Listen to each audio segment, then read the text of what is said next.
Hi అండి. ఇవాల్టి recipe మా ఇంట్లో అయితే చేపల పులుసు చేశానండి. పచ్చికారం వేసి 2 బెండకాయలు అయితే వేసి చేశాను. చేపల పులుసు సూపర్ వచ్చిందండి. మరి ఎలా చేశాను, ఏ చేపతో చేశాను అనేది ఈ వీడియోలో చూసేద్దామా? ఇది జడ్వా చేప అండి. కేజీ-పావు చేప అయితే తీసుకొచ్చాను అనమాట. నేను నమ్మడానికైతే తీసుకొచ్చాను. వీడియో అయితే పెట్టున్నాను చూడండి. ఆ చేపలో ఒక చేప అయితే తీసుకొచ్చి నీట్గా పసుపు ఉప్పు వేసి అయితే బాగా కడిగేసాను. ఇందులో కొన్ని చేపలు ఫ్రై, కొన్ని చేపలు పులుసు అయితే చేసేద్దాము. ముందుగా స్టవ్ వెలిగించుకొని వెడల్పు తపాలు అయితే ఒకటి పెట్టుకొని ధనియాలు, జీలకర్ర, ఎండుమిరపకాయలు అవి అయితే ద్వారగా వేయించేద్దాము. నేను కొంచెం ముక్కలే పులుసు చేస్తున్నాను కాబట్టి అన్నీ కొంచెం కొంచెం తీసుకున్నానండి. మీరు చేపను బట్టి, మీరు తిన్న కారం బట్టి ఎక్కువ వేసుకోండి. మా ఇంట్లో కారం అయితే కొంచెం తక్కువగానే తింటారు, అందుకని నేను 4 ఎండుమిరపకాయలు తీసుకున్నాను. ఇవైతే కొంచెం కలర్ మారినంత వరకు అటు ఇటు వేపుకుంటే సరిపోతుంది. ఇవి అయితే ఏగిపోయాయి అన్నమాట. లైట్గా స్మెల్ వస్తే సరిపోతుంది. ఇవైతే వేగిపోయి ఇందులో తీసేసి మిక్సీ జార్లో అయితే వేసేసి కచ్చకచ్చగా పౌడర్ అయితే ఆడించేసుకుందాము. ఫస్ట్ మిక్సీలో అయితే వేసేద్దాము. ఇదైతే పౌడర్ అయితే అయిపోయింది కదా. ఇప్పుడు ఇందులోనైతే అల్లం వెల్లుల్లిపాయ వేసేద్దాము. అలాగే ఎర్రుల్లిపాయ, టమాటాలు కూడా ఇందులోనే వేసి పేస్ట్ అయితే ఆడిచ్చేద్దాము. నేను ఇంకా పులుసులో టమాటాలు వేయను అనమాట, అందుకని ఇందులోనే పేస్ట్ కింద కొట్టించేసాను. ఈ మసాలా ముద్ద అయితే రెడీ అయిపోయింది. చిన్న కచ్చకచ్చగా ఉంచుకోండి, మరీ చిక్కగా కాకుండా పులుసు బాగుంటుంది అన్నమాట. ఇదైతే పక్కన పెట్టేసి స్టవ్ వెలిగించుకొని ఇందాక ధనియాలు వేయించుకున్నాం కదా, ఆ తప్పలే మళ్ళీ అయితే పెట్టేద్దాము. వెడల్పుగా ఉంది కదా. ఆయిల్ వేసాను, ఆయిల్ అయితే వేడైపోయింది. ఉల్లిపాయలు, పచ్చిమిరపకాయలు గోల్డెన్ కలర్గా వచ్చినంత వరకు వేయించేసుకుందాము.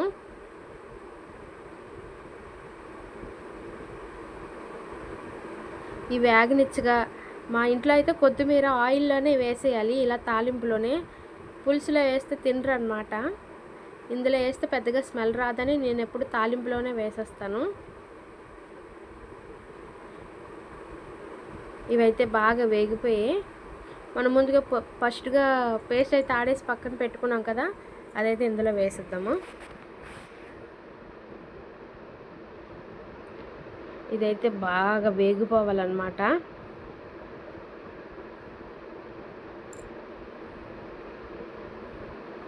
మొత్తం అంతా వేసేసాను. ఇది కొంచెం ఆయిల్ పైకి తేలినంత వరకు కూడా బాగా వేపుకోవాలి. ఇదైతే బాగా వేగిపోయింది. ఇప్పుడు ఇందులోనే 1/2 టీ స్పూను పసుపు అయితే వేసుకుందాము.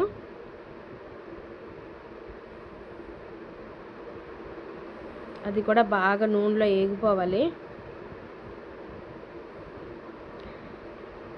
వేగిపోయిన తర్వాత కూరకి సరిపడగా, అదే పులుసుకి సరిపడగా కారం అయితే వేసుకుందాము.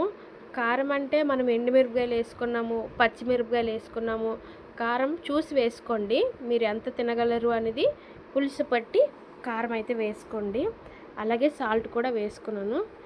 ఇది కూడా బాగా కలిపేసుకుందాము. కలిపేసుకున్న తర్వాత చేప ముక్కలు అయితే ఇందులో పెట్టేద్దాము.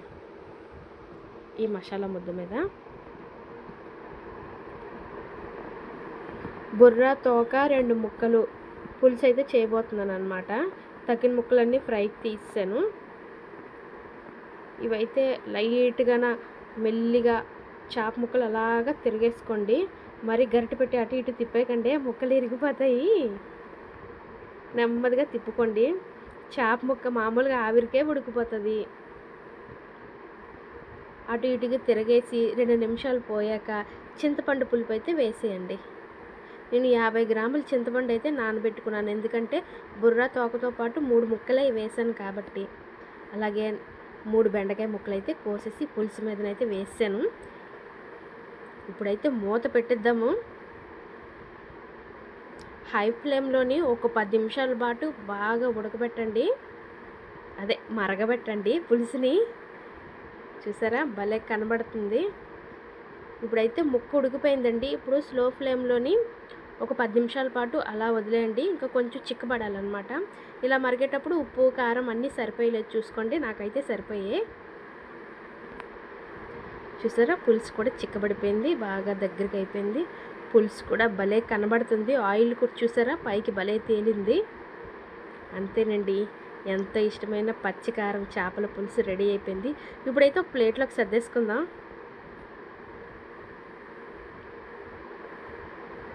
చేపల పులుసు ధనియాలు, జీలకర్ర, ఎండుమిరపకాయలు వేయడం వల్ల మంచి స్మెల్ అయితే వస్తుందండి. ఇల్లంతా కూడా చేపల వాసనే వచ్చేస్తుంది అనమాట, మంచి వాసన. నేనైతే ఇలాగే చేస్తానండి, సింపుల్గానా. మీరు ఎలా చేస్తారో కామెంట్ సెక్షన్లో కామెంట్ చేయండి. వీడియో నచ్చితే లైక్ చేయండి. మన ఛానల్ని ప్లీజ్ సబ్స్క్రైబ్ చేసుకోండి. మళ్ళీ ఇంకో వీడియోతో మళ్ళీ కలుద్దాం. ఈ చేపల పులుసు అయ్యేలోపు ఆ పక్కన చేపల ఫ్రై కూడా చేసానండి. చేపల ఫ్రై కూడా అయిపోయింది. బెండకాయ పీస్ మాత్రం భలేగా ఉడికిందండి.